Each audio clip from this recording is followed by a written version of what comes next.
beberapa segi ya. Bagaimanapun juga dia seorang predator yang banyak mengorbankan orang-orang. Jadi sekarang kalau dia dikembalikan, sampai seberapa jauh jaminan kita bahwa dia tidak akan melepaskan diri dari penjara? Bagaimana kalau dia akhirnya dari tahanan lepas kemudian melakukan suatu tindak kejahatan, dan tindak kejahatan itu belum tentu terdeteksi lagi, karena di Inggris pun terdeteksinya kan cukup sulit. Bagaimana kalau di sini tidak terdeteksi? Jadi sebetulnya kenapa kok di Inggris mau menukar, ada apa?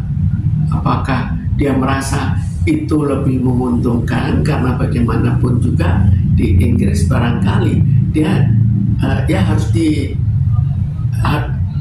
harus dibiayai seumur hidup oleh negara Inggris karena di penjara. Penjara di Inggris kan cukup mahal daripada penjara di sini. Tapi jangan sampai itu ditukar, permasalahannya pindah ke sini. Apalagi udah masuk, jatuhnya ini kasus internasional ya Bu? Ini kasus yang sangat berat, bukan kasus yang biasa. Terlalu banyak orang yang sudah sampai meninggal karena dirinya. Jadi dari sudut, jadi seperti sudah melakukan pembunuhan. Terserah pembunuhan itu karena jiwanya atau karena apa, tapi itu yang terjadi. Apakah kita mau bahwa di sini juga terjadi hal yang sama? Sekarang terserah, karena luka. Sekarang dulu kan juga ada di sini. Hukumannya apa? Lalu itu kita tarik bagaimana gitu. Kita juga kewalahan kan. Coba kita lihat yang dulu-dulu terjadi itu pendeteksiannya cukup lama. Lalu akhirnya juga banyak korbannya. Lalu hukumannya juga cukup berat. Lalu kita tarik ke sini. Bagaimana kalau hukum di sini tiba-tiba mengatakan, oh dia sakit jadi tidak perlu dimasukkan penjara. Kita kan nggak tahu. Hukum di sini kan belum jelas. Apa perlu harus ada revisi untuk hukum Undang-undang. untuk undang-undang yang berlaku supaya hal-hal seperti ini bisa ditekan gitu? Ya, paling sedikit itu minimal ya. Paling sedikit jangan menjatuhkan korban yang lain. Itu kan wajar. Terserah karena dia sakit, terserah karena apa. Tapi kan kita tidak bisa merelakan orang karena sakit membunuh banyak orang lain. Apalagi kalau sakitnya ada sakit psikopat, itu kan sebetulnya jalurnya adalah hukuman kan. Meskipun pelaku sudah dihukum berat, tapi dengan mimik muka, dengan karakter, dia terlihat enjoy. Kenapa sih Bu? Sekarang kalau dia lihat kelihatan enjoy, mungkin memang dia enjoy. Tapi sekarang jadi masalah, kalau itu suatu tindakan kriminalitas di mana dia betul-betul enjoy, senang terhadap pelaksanaan untuk melakukan suatu kejahatan. Sekarang bagaimana? Sama seperti ada juga kejahatan seks yang senang membunuh, nikmatnya di situ. Bagaimana? Apa kita juga biarkan? Berarti tidak punya rasa kapok atau tidak rasa bertobat atau apa Bu dengan karakter seperti itu? Kenyataannya begitu. Tinggal sampai seberapa jauh kita bisa mengobati orang itu kan nggak bisa juga. Itu kan kalau sudah terlalu berat seperti itu, maka kemungkinan untuk sembuh terlalu kecil dan kemungkinan untuk mencari korban baru terlalu besar. Metode apa yang harus dilakukan oleh para medis dan kedokteran untuk menyembuhkan tingkat seperti ini? Sekarang kita harus tahu ya bahwa di bidang kedokteran pun ada yang namanya prognosa, ada namanya keberhasilan pengobatan. Kalau tipe-tipe ini penghasilan pengobatannya itu sulit sekali. Lalu apakah kita mau jadi pahlawan dunia bisa mengobati? Apakah sanggup kita mengobati? Sepertinya kan juga sulit sekali. Belum pernah ditemukan teori-teori ilmiah untuk hal itu. Teori ada, tapi kesembuhan dari teori itu yang dipertanyakan. Ada penyakit ya Bu? Nggak bisa dibiarkan. Terserah itu, kalau itu suatu penyakit, oke, silakan, tapi tetap saja tidak bisa keluar dari suatu ruangan tertentu. Tapi kan ini kan udah mencakup antar negara ya Bu ya. Apakah ini pasti ada unsur politiknya gitu di antara negara? Kita tidak tahu siapa yang ingin diloloskan dari sini. Dari orang warga negara Inggris yang di sini diminta untuk ditukar siapa? Tanda tanya besar berarti Bu. Tanda tanya besar. Dan apakah ada sesuatu di balik itu? Apakah ada biaya sebagai pertukaran, sebagai pergantian? Itu pun kita belum tahu kan, dan mungkin tidak akan tahu. Tapi kehadiran predator ini kan tentu menimbulkan ketakutan. Itu kehadiran predator seks di masyarakat itu kan menimbulkan ketakutan sangat luar biasa. Itu cara mengenali ciri-ciri itu apa sih Bu? Nah, sekarang kita lihat ya, ciri-ciri itu di Inggris begitu sulit untuk diatasi, begitu sulit untuk diketahui. Apakah kita anggap kita akan cepat mengetahui? Dia punya suatu kelainan tersendiri dalam seksnya, di mana dia akhirnya menikmati. Kan kalau kita lihat dari kelainan seks itu ada yang senangnya sama anak kecil, ada yang senangnya sama jenazah, ada yang senangnya dengan binatang pun ada. Jadi itu kan namanya penyakit. Tapi apakah kita mau dioper penyakit itu tiba ke sini? Dan apakah kita tidak membawa risikonya terlalu besar, di mana hukum kita belum berhasil ditegakkan dengan baik, di mana penjara belum berhasil untuk betul-betul melarang seorang yang dipenjara untuk keluar. Dilarang, tapi belum berhasil untuk mencegah. Ternyata cukup banyak yang menjalankan penjara itu di luar penjara, hukuman penjara di luar penjara. Dipertanyakan, tapi powernya power apa? Ternyata kan orang tuanya orang kaya, itu kan powernya. Apakah power kekayaan yang dipakai? Kalau power kekayaan yang dipakai kira-kira apa? Apa mungkin ada hubungannya dengan mafia-mafia yang ada di Indonesia? Ya, mungkin banyak kemungkinan. Kita kan belum mempelajari bagaimana kita bisa mengambil suatu kesimpulan tanpa mempelajari, tanpa mendapatkan data yang jauh lebih besar. Karena kita dapat data bahwa dia adalah seorang predator seks, tapi sampai seberapa jauh detail-detail dari kekeluargaannya itu kita tidak tahu.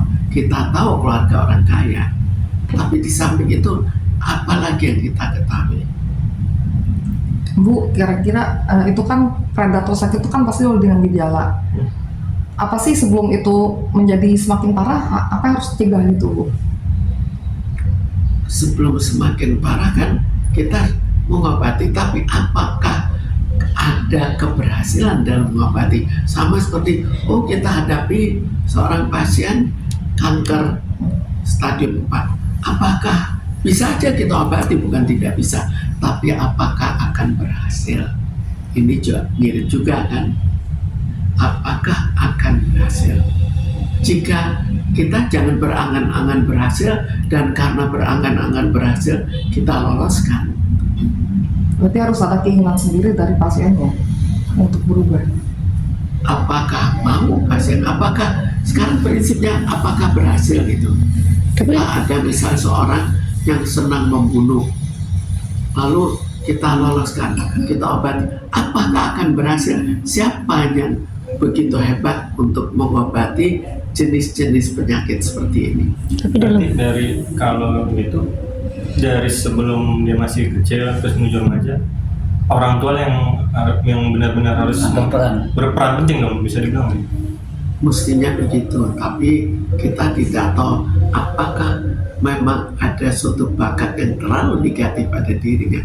Tapi kalau mau kita ikuti sejak dia masih kecil, bagaimana peran orang tuanya, bagaimana waktu awal sudah dilihat adanya suatu kelainan, tapi kenyataannya di Inggris pun baru menemukan setelah banyak korban. Jadi orangnya cukup pandai dalam menutupi. berarti pengaruh teman-teman dan lingkungannya sangat Circle. berpengaruh kepada Reinhard tersebut dong, yang menjadikan dia sebagai predator, bisa dibilang gitu. Di lingkungan Lingkungan. Sebetulnya bukan lingkungan, belum tentu dia akan memperlihatkan pada lingkungannya, tapi barangkali ada suatu keadaan di mana orang tuanya terlalu membiarkan apa yang diinginkan, termasuk misalnya senang untuk menyiksa orang, dibiarkan. Jadi ada apa dengan orang tuanya perlu kita selidiki, tapi kita sekarang karena ini sudah terlanjur sangat parah, apakah kita akan menyelidiki sejauh itu, atau paling tidak mencegah jangan sampai dia melakukan suatu pembunuhan di kalangan orang-orang sini. Kalau misalnya itu berada di Inggris, kan kemungkinan untuk melakukan untuk orang Indonesia jauh lebih kecil daripada kalau dia berada di sini. Tapi predator seks itu kerap mendapatkan penyiksaan di penjara itu. Jadi kan Yes. itu kan dia sendiri disiksa oleh para napi itu sampai cedera. Itu gimana sih? Jadi dalam hal itu sampai sekarang kan tidak ada jalan keluar, karena sama seperti misalnya seseorang di sini melakukan penganiayaan terhadap anaknya, itu kan juga disiksa. Sekarang harus bagaimana? Memang sulit sekali untuk mengatasinya. Jadi ya itu risiko dia. Tapi nggak kapok juga ya. Ya, Biar mudah gitu. ternyata tidak peduli. Tapi kalau dilakukan di Inggris kan kemungkinan itu lebih kecil, tetap terjadi, tapi tidak separah seperti kalau terjadi di sini. Kira-kira apa sih dari undang-undang kita yang harus direvisi supaya Dibenahi. ada unsur jera gitu loh untuk orang-orang penyimpang seperti ini?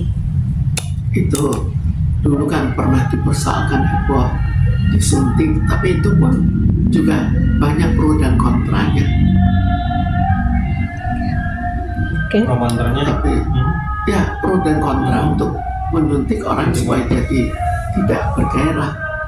Kalau secara Tapi kalau pada dirinya, apakah cara apa yang membuat dirinya untuk menikmati pembunuhan? Apakah pembunuhan itu sendiri? Maka dengan hormon pun tidak akan berhasil.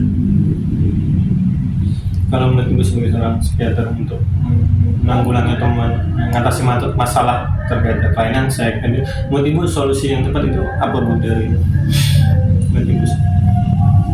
Jadi solusi tidak ada, tapi keberhasilan terhadap solusi itu yang jadi pertanyaan. Di Inggris juga ternyata tidak berhasil. Apakah anggap di Indonesia akan berhasil? Ini kan suatu penyakit yang bukan hanya ada di Indonesia, di Inggris atau tempat-tempat lain.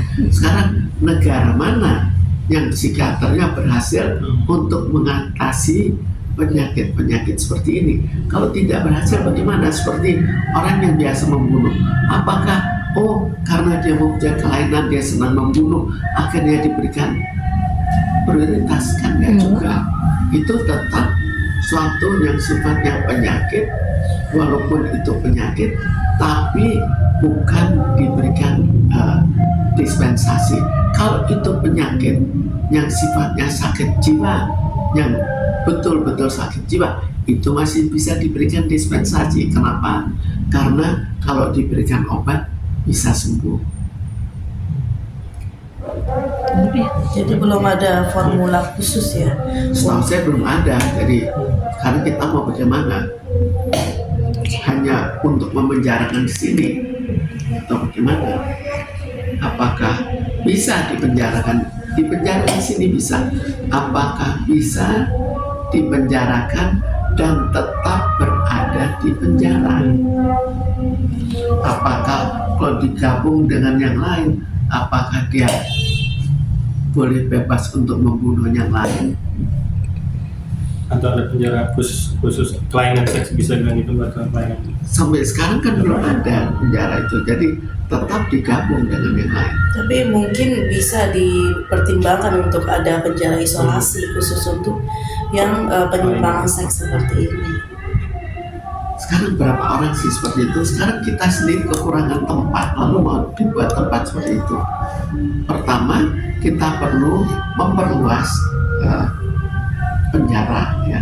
Itu untuk orang-orang yang sekarang yang akhirnya banyak diloloskan. Tapi agak ironisnya, yang diloloskan karena penjara penuh. Kenapa? Orang yang kita perkirakan mempunyai suatu kekuasaan atau uang.